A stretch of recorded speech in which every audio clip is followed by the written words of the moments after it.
ನೋಡಿ,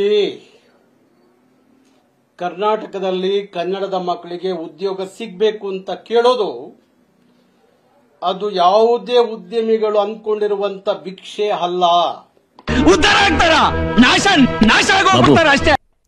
ನನ್ನ ಪ್ರಶ್ನೆ ಇಷ್ಟೇ, ಬಂದ ಮೇಲೆ ಉಡಾಫೆ ಹೊಡ್ಕೊಂಡು ಕನ್ನಡನೇ ಕಲಿಬೇಕಾಗಿಲ್ಲ ಅನ್ನೋ ತೋರ್ಸೋನ್ಗೆ ಬಾರಿಸ್ಬೇಕು ಹಿಡ್ಕೊಂಡು ಅಂತ ನಾನು ಹೇಳ್ತಿರೋದು.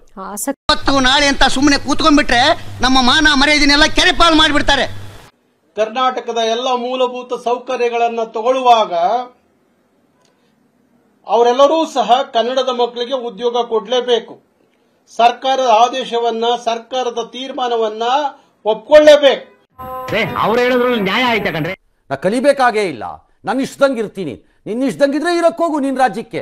ಅನ್ನ ತಿನ್ನಕ್ಕೆ ಬಂದವನು ಕಲಿಯಲ್ಲ ಅನ್ನೋದಿದ್ರೆ ಹೇಗೆ? ಅಥವಾ ಇಲ್ಲಿ ನಾನು ದುಡ್ಡು ಮಾಡಕ್ ಬಂದಿದ್ದೀನಿ ಇಂದೊಂದು ಕಲಿಯಲ್ಲ ಅಂದ್ರೆ ಹೇಗೆ? ಸ್ಥಳೀಯರಿಗೆ ಜಾಗ ಕೊಡಲ್ಲ ಅಂದ್ರೆ ಹೇಗದು?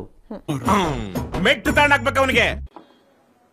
ಈಗ ಇನ್ಫೋಸಿಸ್ ಅವರು ಭಾರಿ ದೊಡ್ಡ ಉದ್ಯಮವನ್ನು ಕಟ್ಟಿದ್ದಾರೆ ಬೆಂಗಳೂರಿನಲ್ಲಿ, ಇಡೀ ಕರ್ನಾಟಕದಲ್ಲಿ, ಇಡೀ ದೇಶದಲ್ಲಿ.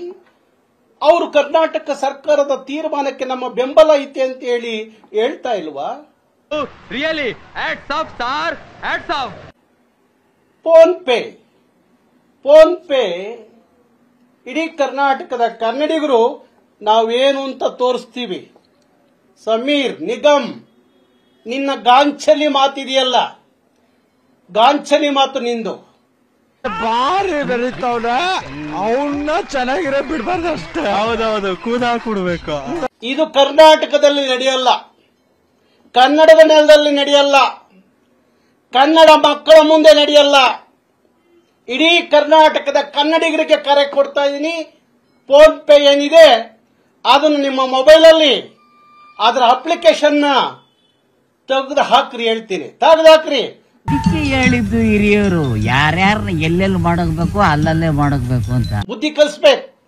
ಯಾವನಾದ್ರೂ ಕನ್ನಡದ ವಿಚಾರದಲ್ಲಿ, ಕನ್ನಡಿಗರ ವಿಚಾರದಲ್ಲಿ ಯಾರಾದ್ರೂ ಕೆಣಕಿರೆ ಕರ್ನಾಟಕದ ನೆಲದಲ್ಲಿ ಉಳುಗಾಲಿಲ್ಲ ಅನ್ನೋದು ಅವನಿಗೆ ಗೊತ್ತಾಗಬೇಕು.